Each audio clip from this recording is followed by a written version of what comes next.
안녕하십니까. 화요일 아침 여수 MBC 뉴스투데이입니다. 제22대 국회의원 선거가 이제 50일 앞으로 다가왔습니다.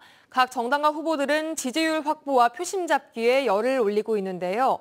총선을 둘러싼 주요 변수와 지역 정치권의 이슈를 문형철 기자가 정리했습니다. 오는 4월 치러지는 총선과 관련해 전남 동부권의 가장 큰 변수는 선거구 획정입니다. 국회의 최종 판단에 따라 후보들의 출마 지역이 달라질 수 있고 경선과 본선 대진표에도 변화가 예상되기 때문입니다.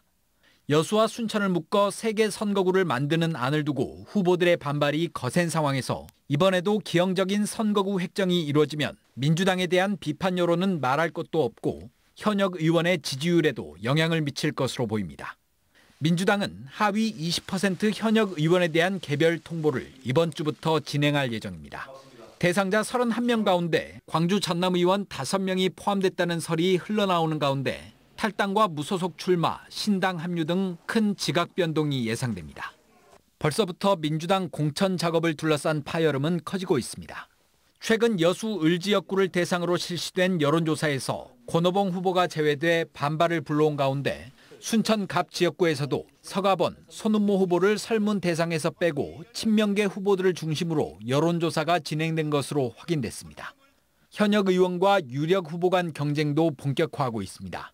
여수 을에서는 대학병원 유치 문제를 두고 김혜재 의원과 조계원 후보 간의 공방이 불거졌고 고흥 보성 장흥 강진에서는 3선에 도전한 김승남 의원과 유력 주자 가운데 한 명인 문금주 후보의 신경전이 이어지고 있습니다. 한편 일부 여론조사에서 조국 신당에 대한 지지율이 2자릿수를 기록한 가운데 4개 정치 세력이 모인 개혁신당에서는 총선 주도권을 둘러싼 내홍이 불거지면서 제3지대에 대한 호남 민심의 향방도 큰 관심사로 떠오르고 있습니다. MBC 뉴스 문형철입니다. 여수광양 항만공사가 최근 여수 세계박람회장 사후 활용을 위한 마스터플랜 용역의 큰 틀을 공개했습니다. 지난달 국회 본회의를 통과한 해양레저관광진흥법과 연계해 세계적인 랜드마크와 상업시설 등을 갖춘 해수부 차원의 해양레저관광 종합계획 첫 사례가 될 것으로 기대가 됩니다. 최우식 기자가 보도합니다. 여수박람회 사후 활용 계획은 2012년 7월에 수립됐지만 2015년 1차 변경됐고 지난해 박람회법 개정으로 그 주체가 박람회 재단에서 항만공사로 바뀌었습니다. 항만공사는 최근 지난 5개월 동안 진행한 마스터플랜 수립 기초조사 결과를 내놨습니다. 이번 조사는 박람회장 마스터플랜의 구체적인 방향을 정해 실천과 실현의 가능성을 높이기 위한 것입니다. 존치되어 있던 그 상징성이나 목표를 확장시켜서 지역사회에 보답할 수 있는 어떻게 보면은 기능적으로나 경제적으로나 정신적으로 문화적으로 기여할 수 있는 방향을 찾자입니다. 여수 시민들의 의견을 적극 반영하기 위한 설문조사와 함께 국내외 사례 분석도 이뤄졌습니다. 우선 시민들은 해양공원이나 아쿠아리움 방문이 가장 많았고 여가 휴식 공간, 이벤트, 축제는 만족스럽지만 쇼핑과 위락시설은 아쉬워했습니다. 유형별 항만 친수 공간과 분야별 활용시설, 대표적인 랜드마크까지 국내외 개발 사례도 광범위하게 검토했습니다. 일단 이번 조사의 결과는 과거 엑스포 유치와 성공의 경험을 살린 원팀 프로젝트를 재가동해서 정부 정책과 연계한 선도 사업 위주의 랜드마크와 상업시설 건립이 골자입니다. 또 항만공사가 주체인 만큼 지난달 국회 본회의를 통과한 해양레저관광진흥법에 따라 해수부가 추진하는 해양레저관광 인프라 사업의 첫 사례가 될 가능성도 높습니다. 이번 기회가 한국에서 처음으로 어떤 해양 관광이라고 하는, 그러니까 해양의 수상이나 수중, 그다음에 해안 내에서 일어나는 관광의 확장형과 첫 모델이 시작이 될 것 같고, 그게 아마 저희 항만공사이기 때문에 더욱더 어떤 특징적으로 또 빠르게 진행될 것 같습니다. 하지만 무엇보다 중요한 민자 유치를 위해 변화가 필요하다는 지적은 여전합니다. 지금까지 공공부문이 수립한 계획을 가지고 민간 투자를 유치했던 한계에서 벗어나 마스터플랜 수립 단계에서부터 민간을 참여시키는 방안도 고려 대상입니다. 여수광양 항만공사가 다양한 의견과 지적을 담아서 내놓을 박람회장 마스터 플랜에 지역민들의 관심과 기대가 높아지고 있습니다. MBC 뉴스 최우식입니다. 순천형 지역 완결 의료체계 구축을 위해 지역 병원급 의료기관장들이 적극 협력하기로 했습니다. 권역 응급의료센터인 성가룰로병원과 응급의료기관인 순천의료원 등 순천 지역 11개소 병원장들은 어제 순천형 지역 완결 의료체계 구축을 위한 공공보건의료재단의 설립을 지원하고 지역 의료기관들과 연계협력체계 마련을 위해 적극 협력하기로 했습니다. 순천시는 이와 함께 현재 의료계 갈등이 심화하고 있는 상황 속에서 의료 공백이 발생하지 않도록 각 병원장들에게 각별한 협조도 함께 요청했습니다. 어제는 눈이 녹아 비가 온다는 절기상 우수였습니다. 2월치고는 비교적 많은 비와 함께 예년보다 기온도 높았는데요. 오동도의 동백은 붉은 꽃망울을 터뜨렸고 봄비를 기다린 농민들의 얼굴에도 웃음꽃이 피었습니다. 최황지 기자입니다. 한겨울 웅크리고 있던 붉은 동백에 봄비가 송알송알 맺혔습니다. 붉은 우산을 쓴 관광객도 성큼 다가온 오동도의 봄을 카메라에 담습니다. 비가 와서 좀 아쉽기는 한데 가장 많은 동백을 본 것 같아요. 오동도의 동백꽃은 3분의 1가량 개화했습니다. 본격적으로 따뜻해지는 이번 달 말부터 3월 중순까지 절정을 이룰 것으로 보입니다. 온화한 날씨와 시원한 비는 아이들의 마음도 설레이게 합니다. 갑자기 비가 오고 엄마 아빠랑 같이 산책도 나오고 하니까 기분이 좋고 상쾌해요. 여수 돌산에선 봄이 다가오면 가을에 파종했던 갓을 수확합니다. 그러나 올해 겨울은 유독 추워 갓뿌리가 고사하는 냉해 피해를 입었습니다.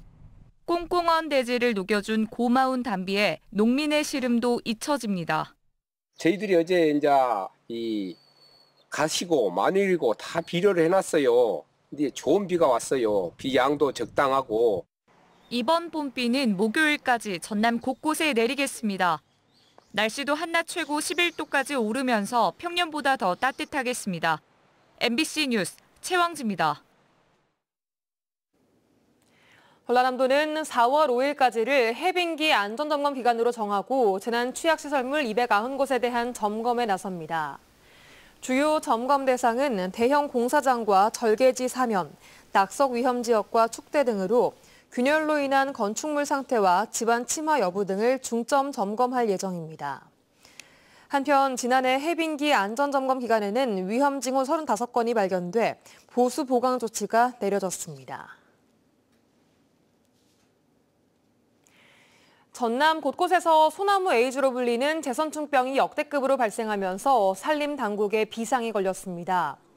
지난해 10월 이후 현재까지 소나무 제선충병이 발생한 곳은 전남 동북권을 중심으로 전남 12개 시군에 이르며 최근에는 북부권인 장성과 나주 등으로도 확산되면서 3월 말까지 6만 5천 그루의 피해 고사목이 발생할 것으로 예상됩니다. 전라남도는 제선충병 예찰 방재단 72명을 운영하고 인력 접근이 어려운 섬 지역은 헬기와 드론 예찰을 강화해 방제 사각지대를 최소화할 방침이라고 밝혔습니다. 조생종 햇 양파 수확을 앞두고 재배 농가들이 비상입니다. 지난해 수입된 양파가 쌓여있다 보니 조생종 양파가 출하된 이후에도 가격 하락이 우려되고 있기 때문입니다. 박종호 기자가 취재했습니다. 무안의 양파밭. 다음 달 조생종 양파 출하를 앞두고 있지만 농민들의 표정은 근심이 가득합니다. 조생종 양파는 저장성이 낮아 수확 후 바로 판매해야 하는데 정부가 물가 안정을 이유로 지난해부터 수입해둔 양파가 아직 처리되지 못하고 있기 때문입니다. 한국농촌경제연구원에 따르면 2023년 산 양파 재고량은 16만 5,643톤으로 지난해보다 15.2% 증가했습니다. 양파 재고량 증가 등으로 최근 전국 농수산물 도매시장 양파 거래 가격은 1kg에 1,132원으로 지난해보다 23% 하락했습니다. 지금 농약 못 보장하고 있으면 이제 앞으로 나올 조선생이 이제 겹치게 되면 팔로가 이제 확보하는 소비가 안 된다는 이야기죠. 서남부 채소농협에도 저장된 양파는 3천여 톤으로 평소보다 2배 수준의 양파가 저장돼 있는 상황. 하루에 50톤씩 출하하고 있지만 쌓여있는 재고를 처리하기가 쉽지 않습니다. 적자폭이 커져버리니까 출하량을 조금씩 늦출 수 있는 상황으로밖에 갈 수가 없는 상황이다 보니까 재고량이 좀 늘어나는 현상이 있습니다. 다음 달 조생종 양파 출하를 앞두고 가격 하락이 우려돼 밭대기 거래도 거의 이뤄지지 않고 있습니다. 또다시 밭을 갈아엎어야 할지도 몰라 농민들의 가슴이 새카맣게 타들어가고 있습니다. MBC 뉴스 박종호입니다. 전라남도는 뿌리기업의 경쟁력 강화와 전문기업 육성을 위해 지원을 대폭 확대합니다. 뿌리산업은 주조와 용접, 열처리 등 6종류에서 정밀 가공과 센서 등 14종으로 확대되며 전남도는 90억 원의 예산을 확보해 기술 개발과 시제품 제작, 판로 개척, 특허 획득 등을 지원할 예정입니다. 전라남도는 또 2차 전지와 우주 발사체, 항공 등의 산업과 관련된 뿌리 기업을 발굴하고 기술 개발 과제를 적극 지원할 방침입니다. 순천시가 전남도 전지훈련 유치실적 평가에서 5년 연속 수상했습니다.